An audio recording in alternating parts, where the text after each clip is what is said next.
Alright, hello. We're back. Um, it's the weekend, and trying to take care of some business right now because it's the weekend,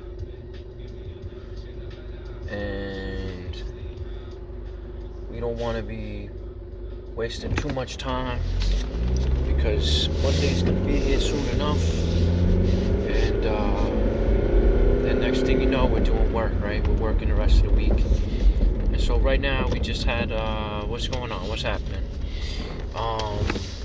We had a few things go on. From the start of the weekend, which is Friday, so let's see. We had the elections go on. We had a rally. There was a rally on Friday. Trump, President, Mr. Trump, Donald J. Trump, he did a rally over in South Carolina, over in Rock Hill, and he then had the primary took place. The Republican primary took place, and so it looks like, at least from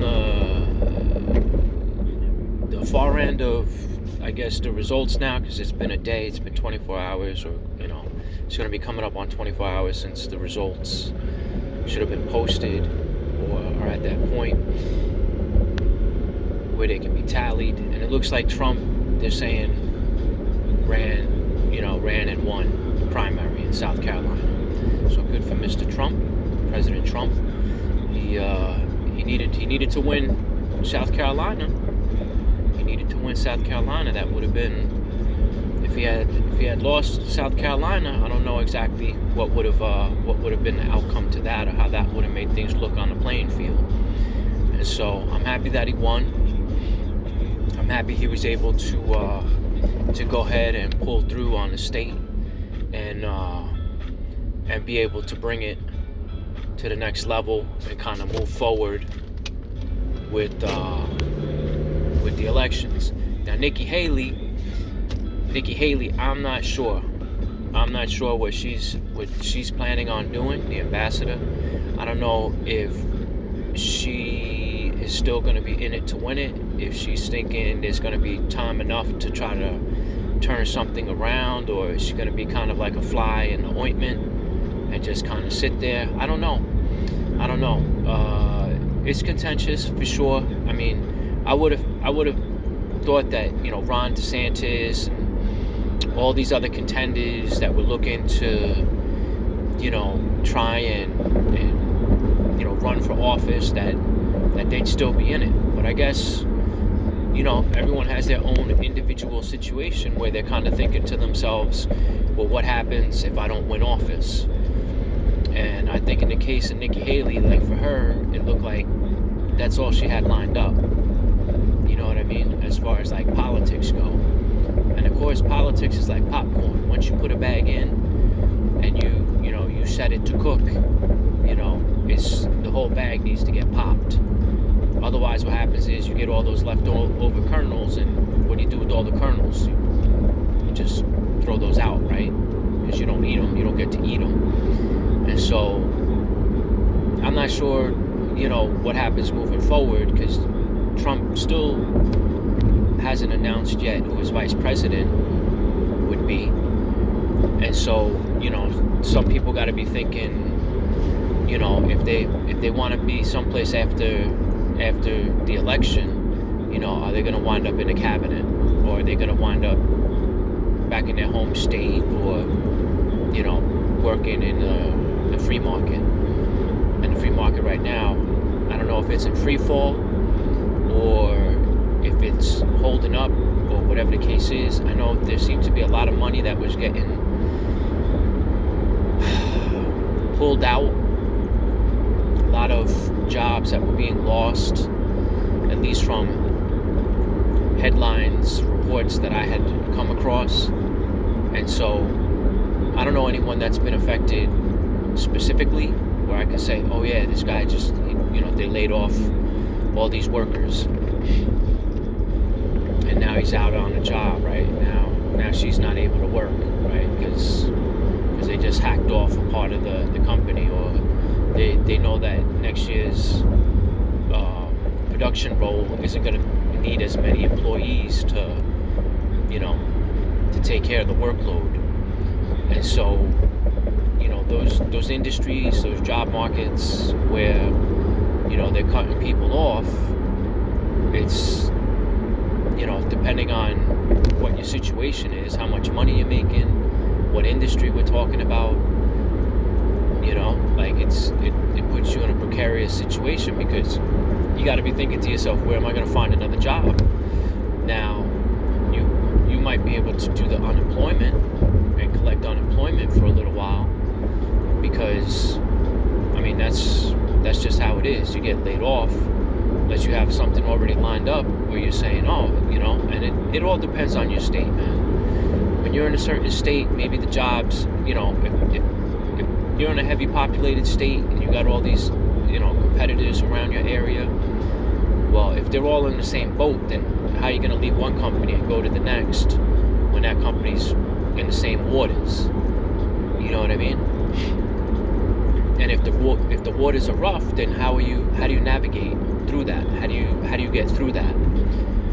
Basically, it has to do with tenure, right? So last one in, first one out, kind of thing.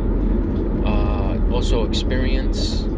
How much work experience do you have? Are you gonna cut all the new people? Are you gonna cut all the old people?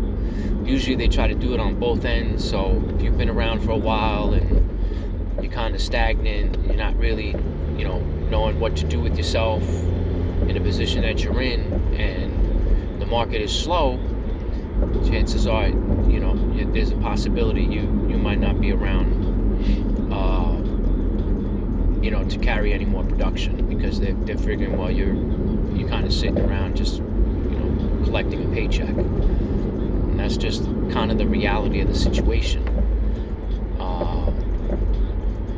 Just so you understand a little bit about, like, this channel itself, like, I don't want to say I'm going to cater to blue collar workers completely, but just understand I have a blue collar worker background, and so I want it to be comfortable for blue collar workers to listen to this station or this channel, and to be able to, like, come here and understand that, like, having a blue collar job doesn't make you a bad person, doesn't make you someone that, doesn't have a life, doesn't make you someone that, has no direction in life, or that you can't succeed in life just because you're a blue collar worker.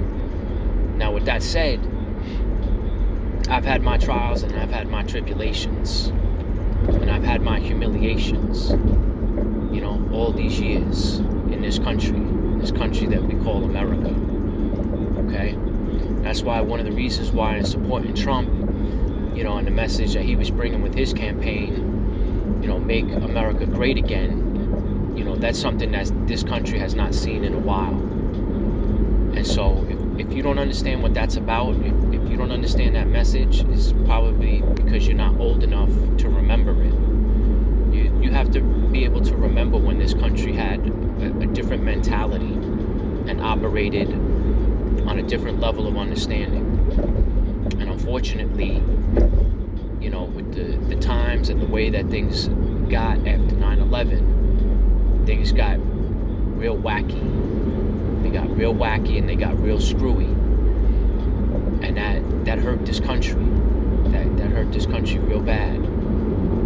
And so I don't want people to think that this is all going to be about, talking about how good the times are and how perfect everything is. I don't want to be all doom and gloom. I don't want to be all, the ship is sunk. We're never going to be able to bring this wreck back up to the surface. It's going to be a salvage rescue for this country.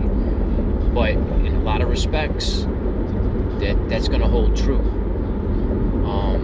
For some of us that have been around longer than others, and I'm not saying I'm from ancient times, but I feel like when I've worked, in the years that I've worked, I've worked in dog years. Like 1 year for me is like 7 years for somebody else, right? And that works a certain way because of the work that you're doing and how much you're getting paid. And for some people, they seem like they did all right for themselves, more than all right for themselves. And in this job market and in this economy, for people to say that they've done all right for themselves with as bad as this country is, shape-wise, I mean, we're talking about someone that's like they never went to the gym. You know what I mean? Like somehow they're saying they're Mr. Olympian, and like they never showed up to the gym. They never went on the track and did some running around. You know, they never had to go and have a real job where the job didn't pay much of anything. You know, or people never even had to have more than one job. Right? Like if you've never had more than one job in your life, or if you've never had like 2 or 3 jobs, because I know in my time I've had up to 3 jobs where I was working 3 jobs just to try to make things happen for me. And that's when I was younger. See, when you're young, you could do that. You could do 3 jobs. You know what I mean? You just have to know where to find those jobs and then figure out how you're going to make it work in your schedule. But, you know, a lot of this talk of the election and things going on, I want people to understand like where I'm coming from, because I want them to be able to relate. I don't want them to think that I'm completely like anti-capitalist and that I don't believe in some form of capitalism or the idea of accumulating wealth. Because I do believe that should be possible in a country. I do believe that if you work hard, you should be able to accumulate wealth. Now, most people nowadays, they're not working hard to get that money. I was actually talking the other day to a straight up capitalist. And like just the way he talked, it was like, it's just straight up capitalist, man. You could just tell. I mean, it wasn't much to have to, capitalists are very hard-nosed driven. Right? They believe in whatever direction their nose points. Right? And it's where their nose points that they believe the world is, or how the world should be. Right? And there's no thinking outside. Now, these people, they've probably been through some stuff in their family lines. They're probably poor at some point, probably come from some poverty level. But we're talking about generation-wise. Like, these people are not living in no poverty line now.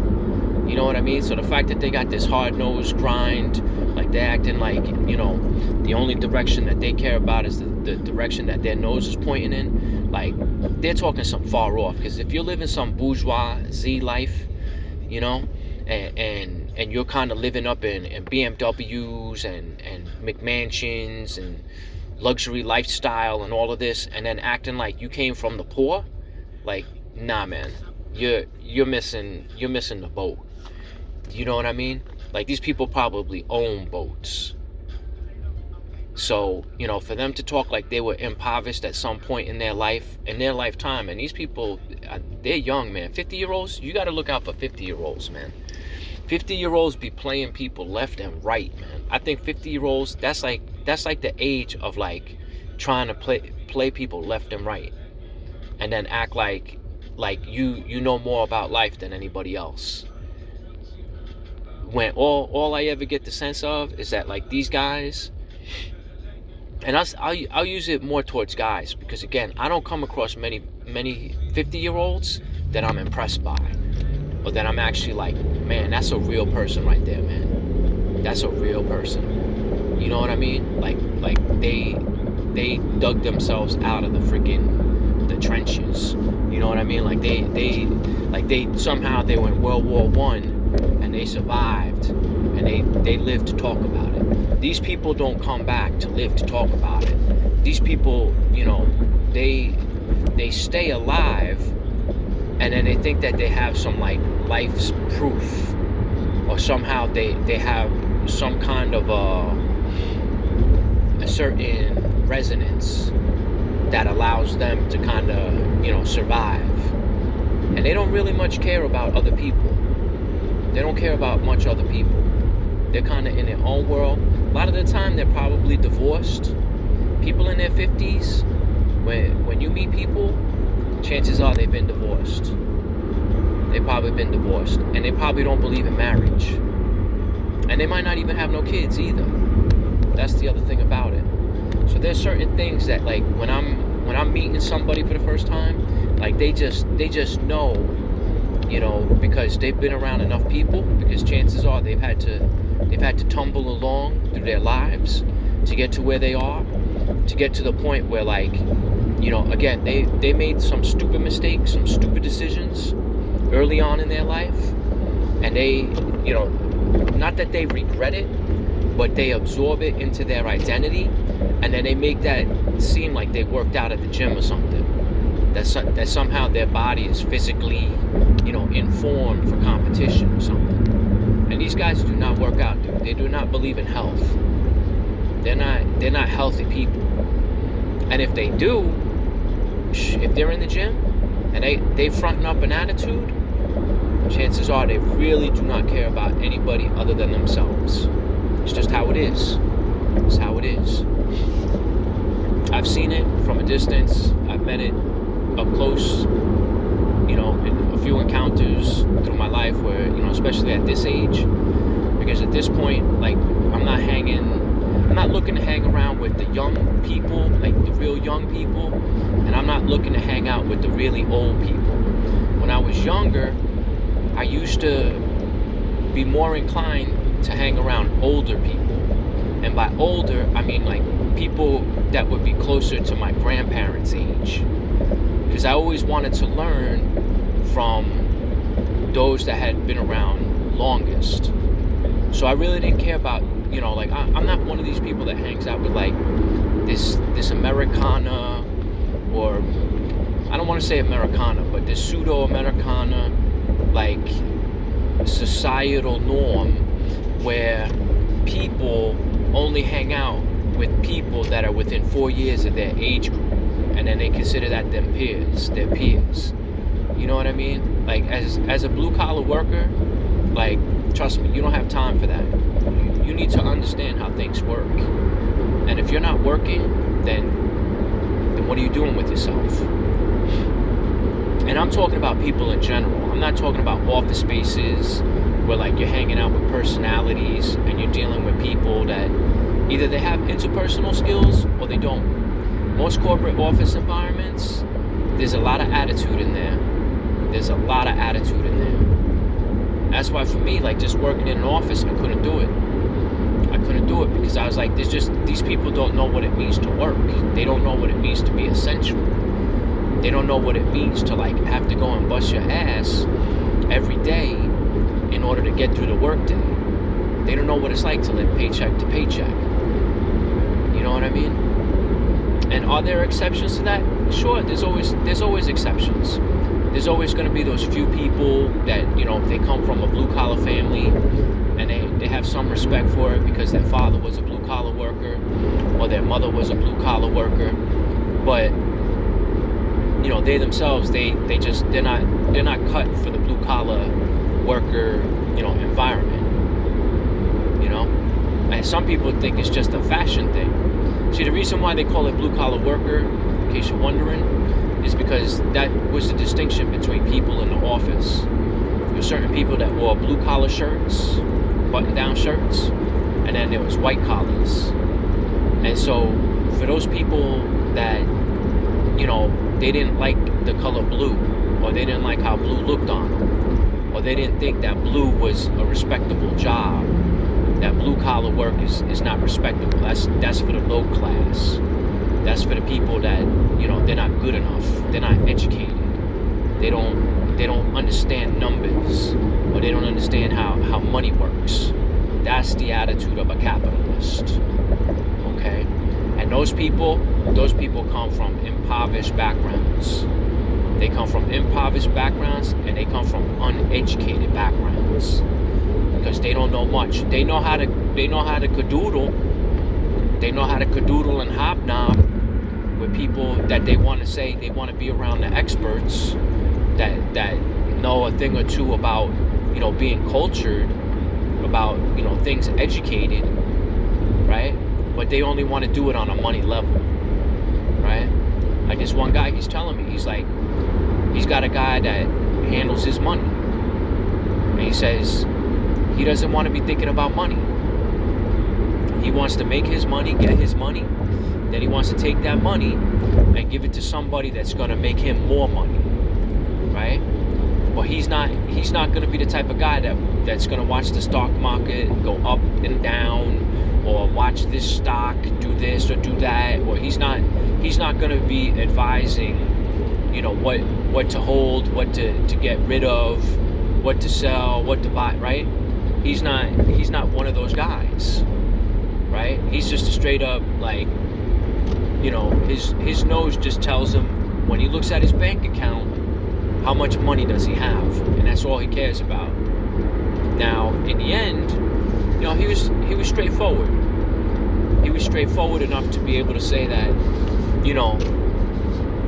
he doesn't want to know when he's losing money, right? He doesn't want to know it. All he wants to know is that, his money's being taken care of, and I guess that he's going to be able to afford a certain lifestyle. So, as long as whoever's handling his money isn't making him bankrupt and making him owe money, then I guess he feels like he's fine, right? And I guess he was well enough, in what he did for a living, that, like, in the end, he was kind of like, it wasn't that difficult. It wasn't that difficult because he's not a blue collar guy. He actually worked in sales. So, however he had his hookup, and a lot of the time, capitalists, trust me, they got hookups. They got things that allow them to, like, network and, be in the mix with those other capitalists that in the end, all they care about is making money. So, these people essentially, like, I'm not trying to be friends with a capitalist. I don't want people to get the sense that, like, when it comes to capitalism, like, I've seen guys when they were younger, because that's all they cared about. All they cared about is capital. Capital meaning money. Look at the entertainment industry. What do these guys care about? Now, entertainment, those guys got a little bit more of a mix because, they're dealing with culture. But these guys, capitalists, they don't want to talk politics. That's the other thing. Because for them, like, politics is like nonsense. Politics, has nothing to do with them, making money. Like, all they want to know is that, they're able to make their money, and politicians aren't getting involved, in their affairs or preventing them from being able to make money, right? So when you got these young people that aren't talking politics, that don't want to know about how things work or what their responsibilities are as a citizen, and they're kind of acting like, all that matters is money, they need to be cautious. They need to be cautious because they don't understand how, like, societies work, how civilizations progress, and in what direction do they go in. Because when you have an uneducated class of people, and you have people that are uneducated with money, those people have no wisdom. They have no wisdom. They have no sense of what they're doing. All they care about is that money. And they think that money is all that matters. And so for me, again, as a blue-collar worker, as someone that has always walked down that path and has been like, I respect the blue-collar worker. I respect those people that have to get up every day and go up and do those jobs that nobody else wants to do. Those essential workers, those people that, they do their job. In some cases, essential workers, they make good money. In some cases, they have professions. In some cases, they're treated with respect. In some cases, customers appreciate them. But far and wide, in this country, the blue-collar worker has been thrown under the bus. And that was done through the attitude of the American people. That was done through the American political process, the American political leadership, that in the end, that's why, like Joe Biden, he calls himself blue collar. He's not blue collar. Joe Biden is not a blue collar affiliate. He just likes to say that because it sounds good in his pedigree. It sounds like he's not a capitalist. But Joe Biden, he's a capitalist, man. He's a capitalist outright. You know what I mean? He tries to make it sound like he's a person of the people. But if he had money, if this country, if Joe Biden had been put into office when this country had money, what do you think he would do to this country? Because the country's got no money.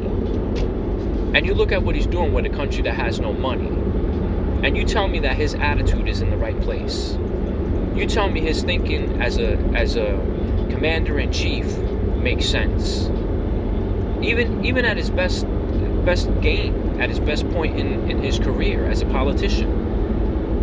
Like, why didn't he become president so many years back if he was that good, or if he was on point? Why did he have to become the president after being vice president to Barack Hussein Obama? Some of these things you got to think about. Some of these things you got to be able to put them into perspective. And the whole while, he's saying he's a blue-collar worker. So what was Barack Hussein Obama? Barack Hussein Obama was not a blue-collar worker. He was nothing close to a blue-collar worker. So, you know, if you're going to look at careers and career paths, like a blue-collar worker, I want to say, you know, can you do a 50-50? Can you start out in corporate America? I've seen people, you know, one of the trends, a little bit of trends for some people, is that they'll start out in corporate America and then they'll find out they're like, I can't do corporate America. Because you got to be fake, man. You got to be fake and you got to be phony. And I lived in California and I know how fake, you know, people can be, and, you know, how their attitudes manifest in wanting to achieve a dream or chase after a dream. So, and even I myself, as a young person, we don't know any better. We don't know any better, right? That's part of the process of this country right now. The middle class and the blue collar worker, they destroyed that option. And then the only thing is, you got to understand too, I'll throw this into the mix, is that the professional. What is professional?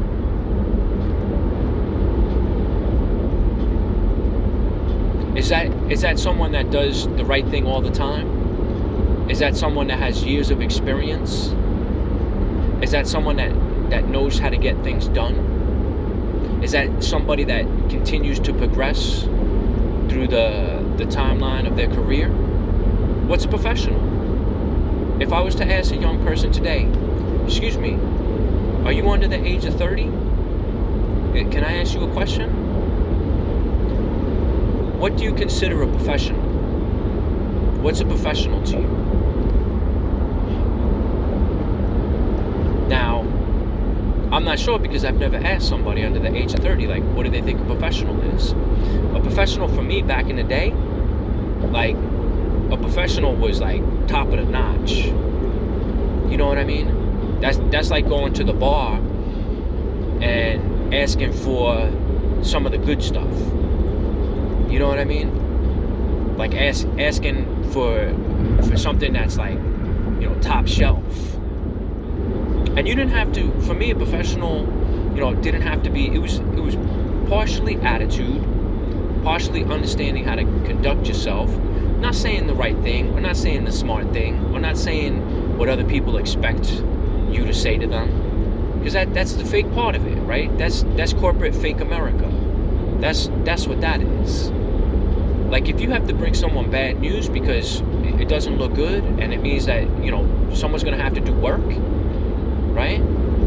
Like, that's what these people don't get. And then they call themselves professionals. They like to take the name and the label, but they don't like to conduct themselves in that manner. Because to them, it means work. And what they don't like to do is work. right? Because they believe in survival of the fittest. And in their case, survival of the fittest means he that works the least and gains the most credit, right? This is the whole battle that's been going on within the American labor market, and then the failings of the educational system, right? Because people who aren't educated, they don't realize, they don't understand like how important education is. This country's gonna find out. This country's gonna find out just how poorly it did with its last generation. They're gonna find out just how bad they screwed them over. And for some of those people, those older senior citizens that, again, they're living the high life right now. They're living their golden years. They're living, with this sense that, they got a chance to retire and they're living in retirement. And that's good. I mean, that, for someone to say they want to live to retirement and then to actually get there and retire, I guess it's an accomplishment, right? Every country does this. Every country has people that want to retire out of the system, and then they expect the government to have some kind of a safety net for them to be able to say, well, thank God I worked all those years. Because that's a lot of the time what people say. They say that's why you got to work. That's why you always got to stay working in the system. Because if you don't work in the system, you're not going to be putting money into that, that Social Security fund, which is going to help you out years later when if you live long enough to retire. And that's the whole thing. Like, people are happy when they retire because they actually live long enough to retire. Now, for young people, you think they're trying to worry about living for retirement? These young people, they're not trying to think about living to retirement, man. They're not trying to think about staying at a company for 25 years with the people that are working in these offices. And they certainly don't want to be thinking about education and getting educated to do what? Because you're not going to have a serious conversation with anybody in a work office. You're not going to be thinking to yourself that, it's a good thing I have my college degree to back me up so that I can have this conversation with these professional, corporate American, individuals, experts. You know what I mean? Like, these people are not educated in that sense, man. These people, they're like Homer Simpsons. They watch, The Simpsons to learn how to act in an office. You know what I mean? That's the mentality. They don't care about culture. They don't care about thinking that they need to be, focus on certain things, certain realities, to be able to say, well, in order to get me from point A to point B, or to get me to these goals, or to get me to, where I can feel comfortable in life with my lifestyle, that I gotta put a certain amount of time in to the system. You know what I mean? I have to worry about, things far greater than myself that are going to contribute to just how it is that I get to where I want to be. And so that's real tough. That's real